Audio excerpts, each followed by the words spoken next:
ওই যে ফাতেমাতুজ জাহরা রাদিয়াল্লাহু তাআলা আনহা পয়গম্বরের কাছে আগমন করলেন, বিবিরা সবাই তার সামনে বসা। ফাতেমা নবীর কাছে যাওয়ার পর নবী ফাতেমাকে ডাইকা কানে কানে কথা বললেন ফাতেমার সাথে। সব বিবিরা সাথে বসা, কিন্তু বিবিদেরকে পয়গম্বর শোনায় নাই। ফাতেমার সাথে কানে কানে কথা বলছেন। ফাতেমাকে কানে কানে কথা বলার পর ফাতেমা জারবেজার হয়ে কান্নাকাটি শুরু করলো। ফাতেমার কান্নার থামে না রে যুবক, এত কান্না গো। পয়গম্বর আবার গিয়া ওই ফাতেমার কানে কানে কথা বলল। দ্বিতীয়বার যখন বলল, ফাতেমা তার কান্নাটা বন্ধ করে দিল।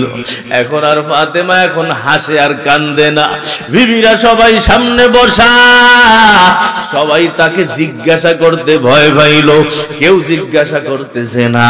কিন্তু ওই যে আম্মি জান আয়েশা সিদ্দিকা, আমার নবীর বড় পেয়ারা, বড় মোহাব্বতের বিবি, ওই আয়েশা সিদ্দিকা ফাতেমাকে ডাক দিয়া বলে, রে মা শোনো, তোমার বাবা তো আমার কাছে জিন্দেগিতে কোনো কিছু গোপন করে নাই, আজকে কোন জিনিসটা গোপন করলো তোমাকে কানে কানে বললো, আমাকে একটু বলবানি। ফাতেমা বলতেছে, মা গো, এটা আমার আর আমার বাবার গোপন কথা, এই কথা দুনিয়ার কাউকে বলা যাবে না। কিছুদিন পরে নবীর ইন্তেকাল হয়ে গেল।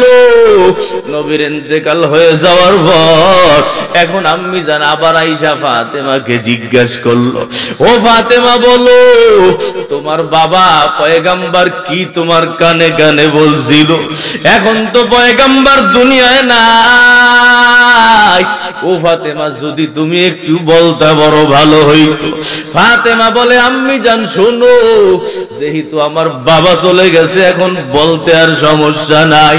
ফাতেমা বলে, ও মা, প্রথমে আমার বাবা বলল, এ ফাতেমা শোনো, প্রতি বছর জিবরিল আমার কাছে একবার আগমন করে, একবার আইসা আমাকে ওই কোরআন আমার সাথে তার দাওর হয়।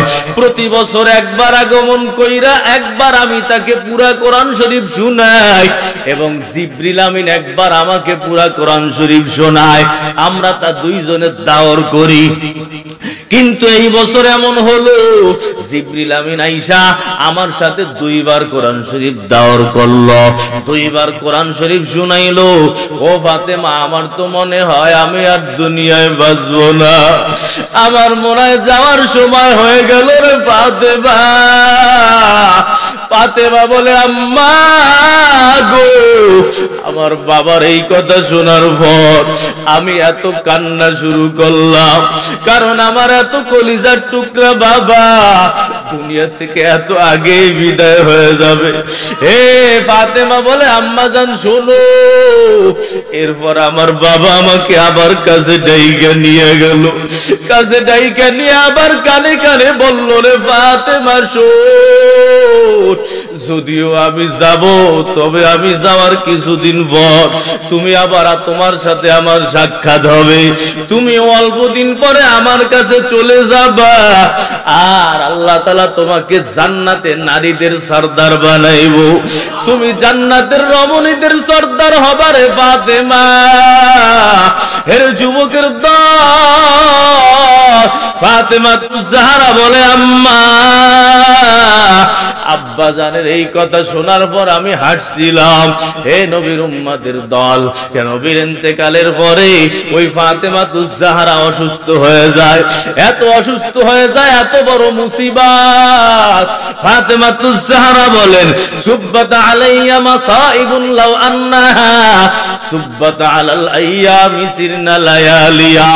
আমার বাবা ইন্তেকালের পর এত এত বিপদ আমার উপরে আইসা চাপলো, এই বিপদ যদি দিনের উপরে আসতো, ওই দিন আর সহ্য করতে পারতো না, ওই দিন রাতে রূপান্তরিত হয়ে যাইত। এত বিপদ শুরু হইল। হে যুবক, ওই ফাতেমাতুজ জাহরা নবীর ইন্তেকালের পরে এখন আর সুস্থ নয়, অসুস্থ হয়ে গেল। অসুস্থ হয়ে গেল কিছুদিন পর, 3 মাস বা 6 মাস পরে একদিন সকালবেলা ফজরের নামাজের টাইমে আলী রাদিয়াল্লাহু তাআলা আনহু ওই ফজরের নামাজ জামাতের সাথে আদায় করতে মসজিদে গেল। এদিকে আয়েশা দেখেন ফাতেমাতুজ জাহরা ঘরবাড়ি গুছাইয়া এত কান্না এত কান্না, একেবারে জারবেজার হয়ে কান্নাকাটি শুরু করলো।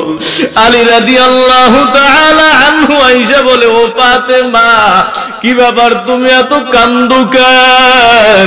ফাতেমা বলে, ওগো আলী, আজকে রাত্রে আমার বাবার সাথে স্বপ্নে দেখা, আমার বাবা আমার ঘরে আগমন করলো। আমার বাবা আমার ঘরে আইসা কি যেন তালাশ করতেছে তালাশ করতেছে। ফাতেমা বলে, ওগো আলী, আমি আমার বাবাকে জিজ্ঞেস করলাম, ও বাবা আপনি কি তালাশ করেন? বাবা বলল, ও ফাতেমা আমি তোমাকে তালাশ করি। ও ফাতেমা আমি তোমাকে নেওয়ার জন্য আগমন করলাম, আমি তোমাকে নেওয়ার জন্য আসছি।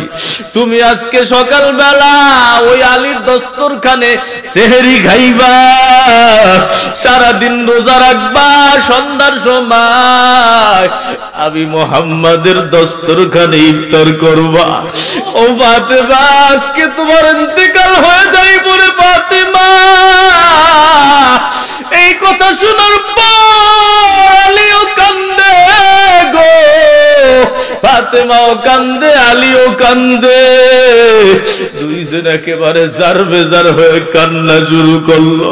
এর যুবকের দল একে অপরকে ধইরা ধইরা কান্দতেছে। হাসান হোসেন আগমন করলো। আয়েশা বলতেছে, ও আম্মি জান আপনি কেন কান্দেন? ও বাবা আপনি কেন কান্দতেছেন? ফাতেমাতুজ জাহরা বলে, যাও যাও তোমার ওই যে নানার কবরের পাশে যাও। হেরে নবীর উম্মতের দল হাসান হোসেনকে নানার কবরের কাছে পাঠানো হইল। নানার কবরের কাছে যাওয়ার পর কবর থেকে হঠাৎ করে আওয়াজ বের হইল।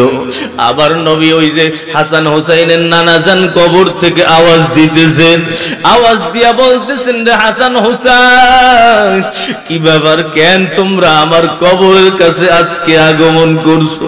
তাড়াতাড়ি যাও মায়ের চেহারাটার দিকে তাকাও, আজকের পরে আর মাকে তোমরা খুঁজে পাবা না।